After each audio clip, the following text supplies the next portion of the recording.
Also for the IV set, you could see these are some samples we make test running.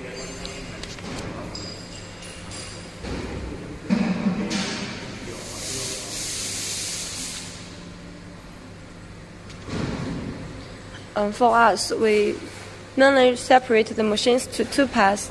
For this one, it will assemble the drip chamber to this long tube with the roller clamp and also the latex connector and the needle without. So this will be on one long tube assembly machine, and another one is just for the drip chamber.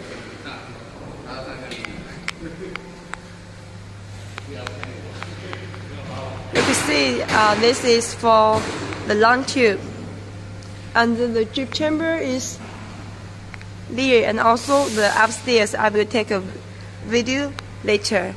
And this is our long tube packing.